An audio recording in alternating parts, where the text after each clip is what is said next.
Extra ایسی دوستی تھی جو کہ آپ اگر میں بہت زیادہ جھیپ کے اور اشتباہ کرتے ہوئے بہت ایسے جملے، کیونکہ ظاہر فیملیز، بچے، خواتین سب دیکھ رہے ہوتے، جو قوم لوط پہ خدا تعالیٰ نے عذاب ڈالا تھا نا، جس جرم میں وہ مبتلا تھے، تو یہ دو بچے بھی اسی جرم میں مبتلا ہو چکے تھے۔ جب ان کے ماں باپ پر یہ بات پتہ چلتی ہے تو ان کے اوپر جیسے قیامت گزر جاتی ہے۔ وہ اتنے پریشان ہو جاتے ہیں کہ اس بچے کو سمجھاتے ہیں، بولتے ہیں کہ یہ قوم لوط کا عذاب ہے۔ اس وقت یہ بیٹا کہتا ہے کہ میں جو ہے وہ اس کو بہت پسند کرتا ہوں، اور آپ یقین کریں میں کسی لڑکی سے شادی نہیں کر سکتا، اگر میں شادی کروں گا تو میں اسی سے کروں گا۔ مطلب آپ سوچ سکتے ہیں کہ کہاں بات پہنچ چکی تھی، بات کہاں پہنچ چکی تھی اس پیرنٹس کی۔ آپ یقین کریں ان ماں باپ کی زندگی ایسی ہو گئی، وہ کہتے ہیں کہ ہم تصور بھی نہیں کر سکتے تھے جو ہمارے اوپر گزر گئی قیامت۔ اب وہ اپنے طور پر بچے کی کاؤنسلنگ کرتے ہیں، پہلے اس کو ڈانٹ ڈپٹ کے اس کو کالج جانے سے روکتے ہیں، بچے سے ملنے سے روکتے ہیں، گھر میں بہت لڑائی جھگڑا ہوتا ہے، بہت زیادہ ہنگامہ ہوتا ہے، وہ لڑکا کسی طور پہ نہیں مانتا، وہ یعنی کہ کہتے ہیں بالکل ایک ایسا لگتا ہے جیسے کوئی طاقت اس کو اپنی طرف کھینچ رہی ہے، ایسے ہو جاتا ہے۔ دوسری سائڈ کا مجھے نہیں پتا، میں اس سائڈ کی بات کروں کہ جو میرے علم میں دوسری سائڈ پہ کیا ہو رہا تھا اس کے بارے میں قطعاً نہیں جانتی، مگر اس سائڈ کی جو فیملی تھی، جو احمد بیگ کا جو بیٹا تھا، اس کی زندگی بڑی مشکل ہو چکی تھی۔ ان کے لیے اس بچے کو سنبھالنا سمجھانا بڑا مشکل ہو گیا۔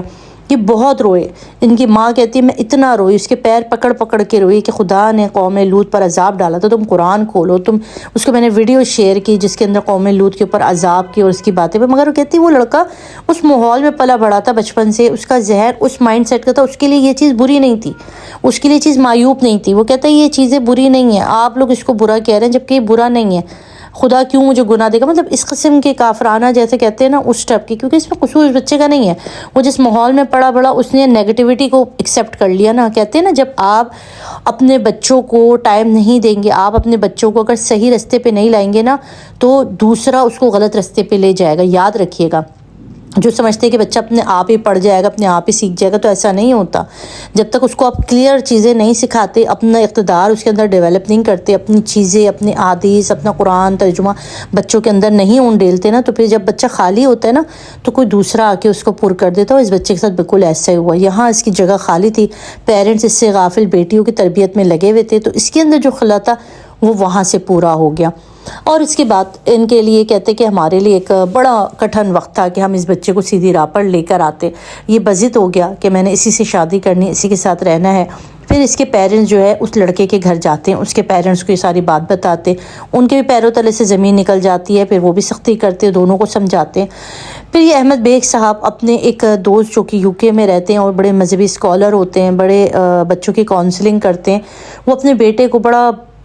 رو کے پیٹ کے پیر پکڑ کے کر کے ان کے پاس لے جاتے ہیں۔ وہ اس سے دوستی کرتے کیونکہ وہ ظاہر ہے تھوڑے سے بچوں کے ذہن سازی کرنا ان کو آتا تھا، تو وہ اس بچے کو پکڑتے ہیں، بتاتے ہیں، اس کو سمجھاتے ہیں، اس کی کاؤنسلنگ کرتے ہیں، اس بچے کو آگاہی دیتے ہیں قرآن اور حدیث کی بہت چیزیں اس کو سمجھاتے ہیں۔ مطلب کہتے ہیں کہ ان کے پاس جاتے جاتے کو 3 سے 4 مہینہ لگا کہ اس بچے کو ان کے حوالے، اس لڑکے کو ان کے حوالے کیا، انہوں نے سمجھایا کیا، اور اس کے بعد اس بچے کے اندر آہستہ آہستہ آہستہ آہستہ چینج آنا شروع ہو گیا۔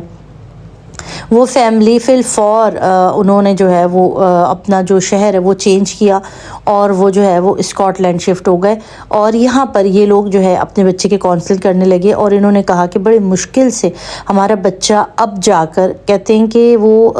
جب اس کی کاؤنسلنگ کمپلیٹ ہوئی، جب وہ بالکل ٹھیک ہوا، اس کو سمجھ میں آیا کہ وہ کتنی بڑی غلطی بتا دے کہ سمجھائے بغیر کوئی خود سے نہیں سمجھ کے آتا، اس نے معافی مانگی اپنے پیرنٹس سے، اس نے کہا خدا بھی مجھے معاف کرے، اور وہ بچہ راہ راست پر آ گیا۔ وہ راہ راست پر آیا، اس نے نمازیں پڑھنی شروع کی، اس نے قرآن کی تلاوت ترجمے کے ساتھ قرآن پڑھے، اور بڑا زبردست اس بچے کے اندر بدلاؤ آیا۔ وہ لڑکا اب ایک بہت زبردست عہدے پر ہے، یو کے میں ہی رہتا ہے، بہت زبردست عہدے پر ہے، اور میں اس کا نام ڈسکلوز نہیں کر سکتی، یہ ان کی طرف سے مجھے پرمیشن نہیں ہے، ورنہ میں آپ کو ضرور ان کا نام بتاتی تو آپ حیران ہو جاتے کہ ایسی پرسنالٹی، ایسی شخصیت، یہ بندہ ایسا تھا اپنے لڑکپن میں، اپنی ارلی جوانی کے اندر۔ وہ بندہ آج اگر میں آپ کو نام بتا دوں تو آپ حیران ہو جائیں گے کہ یار اس کی زندگی میں بھی کچھ ایسا ہوا تھا. تو وہ بڑے مطلب انسانوں کی زندگیوں میں نا بڑی چیزیں گزرتی ہیں. تو ہم اگر اپنے اوپر کام نہیں کرتے, ہم اپنے بچوں کے اوپر ورک نہیں کرتے نا, ہم یہ نہیں سوچ سکتے کہ 17-18 سال کا ہو گیا, بڑا ہو گیا, آپ یہ جیسے چاہے زندگی گزارے. نہیں, بچوں کے اندر خلا رہتی ہے. جب تک ہم بوڑھے نہ ہو جائیں, بچے بھی بوڑھے نہ ہو جائیں, وہ ماں باپ سے طلب علم رہتے ہیں کہ ہمیں کچھ سمجھائیں. تو یہ ایک واقعہ تھا, ایک کہانی تھی, ٹرو اسٹوری ہے یہ. آپ لوگ آخر میں کامنٹ کر رہے تھے کہ فیک اسٹوری. نہیں بھائی, یہ ہمارے معاشرے کی اسٹوری ہے, یہ ہمارے کسی جیتے جاگتے انسانوں کی اسٹوری ہے. تو آپ ضرور اس سے کچھ سیکھیے گا. اپنے بچوں کو ضرور ان کو گائیڈ لائن دیجیے, ان کے ساتھ بیٹھے, انہیں اچھی اچھی ویڈیوز, قرآن پڑھائیں, جو بھی کر سکتے ہیں آپ اچھا ان کے لیے کریں, اور معاشرے میں ایک پازیٹیو انسان دیں. اپنا رکھے گا بہت سارا خیال, دعا میں یاد رکھے گا. اللہ حافظ.